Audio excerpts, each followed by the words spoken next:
Yo, what's good, people? Rasati out here in Singapore, and it is like 1:30 in the morning. But I wanted to jump on here because I've been thinking about this like all day. And in between, the blog posts and social media campaigns and researching and reading and all that other stuff, I've been a little caught up. Yeah, plus this migraine just will not leave me alone. So I am trying very hard to keep a clear mind and help explain what it is that I have running through my head at the moment, because I definitely saw a post this morning on Instagram of an MP who has taken the time to talk about whether or not, we should even be worried about promoting LGBTQ rights, right? So what he did was he went ahead and took a poll and he divided the groups up by age. So, kind of like baby boomers versus millennials, et cetera, et cetera. And he was talking about how many of those people care about influence from LGBTQ community. And I thought it was interesting that he decided to go that way. And I mean, look, he's at least thinking about it. But for me personally, I feel like if you're going to do that, right, if you're going to think about, how many people really care, how many people are afraid, how many people, feel like these people, this group of people who have chosen to love differently from everybody else, is really going to influence your children or your family members to join them. I need people to understand this is not the Crusades, y'all. They're not here to divide and conquer. They're not here to, force you to come to the dark side or whatever you want to call it.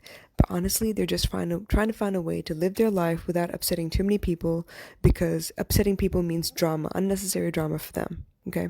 So I wrote to, I commented because obviously not that many people had commented. So I'm a sucker for people who have a lot of followers, but not many comments. So I try to, jump in there. Anyway, I wrote in, and of course, I'm watching what everyone else has commented. And I was very tempted to bring race up, but I did not, because that means I'm excluding people as well.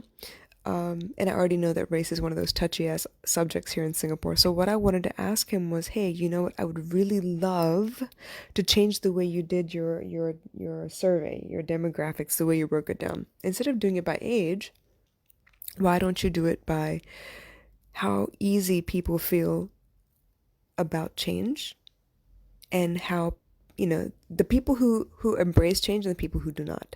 And then within that category, I think you need to break it down by whether those people belong to a specific, religious sect, if they belong to a specific demographic, to break it down afterwards. You know what I mean? Like, divide them up by who is okay, who is go with the flow, and who is dead set against change. Because then you get to see who the people are generally that are dead set against change.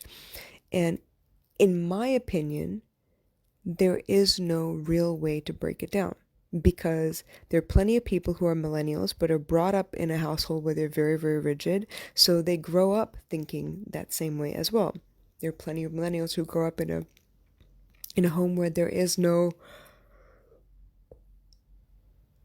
separation between the way you love and the way you don't. And while they are religious, they're not so religious that they're not accepting of other religions. They're a little more easygoing. They're okay with change. And if you're raised that way, a lot of times it's easy for you to stay that way as well. Um, so that's what I was trying to come at. I think it would be interesting to take a poll and analyze the demographics that way instead. You can't tell which people are more prone to being gay or not. There's no such thing. You can't say, that this religion is more likely to have gay people or not. You can't say that this language has more people that are gay or not. You can't say any of that. There's no way to say any of that. And they don't influence people. They're very, very kind. A lot of times, people who have chosen an alternative lifestyle are very accepting, are very, very welcoming. They are very down to earth because they've struggled to discover who they are, and then to accept who they are, and then to be who they are without pushing it on anyone. So in that regard, that struggle, that specific um, life journey, has taught them not to judge anyone by, any book by its cover. They have no idea. They never know. And for that, And that alone, I would love to have more alternative lifestyle people around my child and around me as well, because they are refreshing to my soul. Their point of view is very, very open and honest. And if that means that they would rub off on my child, yes, that means that I want that influence around my child, because I want her to be more open and honest. I want her to be more accepted for who she is. I want her to feel like she has every right to choose whatever she feels like. And even after she chooses it, if she finds that it's the wrong decision for her, she has every right to change it once again. So that's what I feel like as far as influence is concerned. As far as the media, as far as governments, as far as, these big corporations that decide suddenly to throw their support behind something, I would love, love, love, love to see people support, but I would also love to see them support without an agenda. I don't want people to support just because it's a trendy topic at the moment. I don't want them to support just because, they want to be at the forefront of change or whatever. I want them to support because they truly feel that people have every right to choose their lives for themselves outside of what they were brought up with, outside of what they look like, outside of the age group they were born into, outside of the language they speak, outside of the religion they practice, outside of the schools they went to. I don't care about any of that. I would love to see inclusion in general.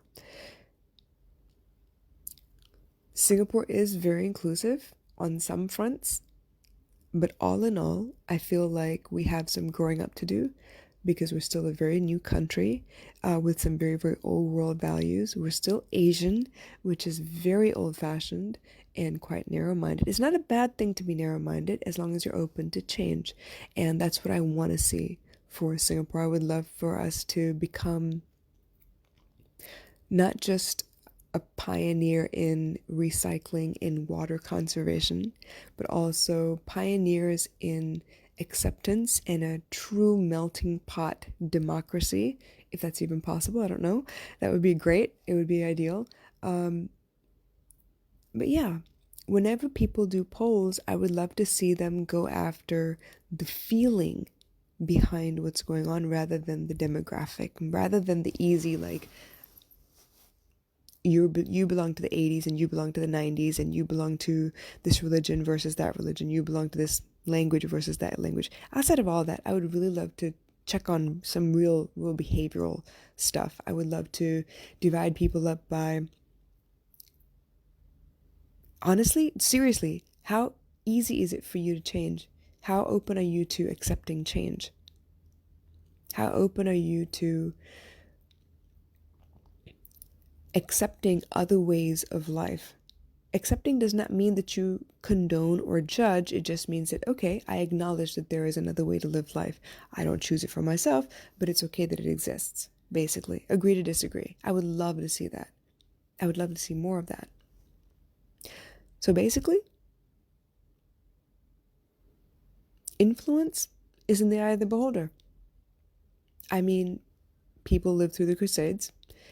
People lived through the US occupying a space in every country for the sake of safety, but also because then they are right there already when they need to be. Christianity, the English language, we've lived through all of that. Everything was pushed upon us. I mean, we were conquered, right? And I don't know if we can be, I don't know that much about Singapore history. That's terrible to say, but colonized, maybe? I don't know. I know that, Australia was colonized, the US was colonized. I know there were colonies in India. I mean, for God's sake, we've had beliefs pushed upon us before. But I would love to see a new era where beliefs are just beliefs. They're each one's opinion of how life should be lived. We don't have to push it on anybody. We can just live side by side. And I don't tell you how to live, and you don't tell me how to live, and we can still be friends. I would love that. That's how I feel about influence. So that is my influence for the day. I hope that made sense. If you got any questions, please drop them in the comments below. And in the meantime, I will catch you again soon. Night.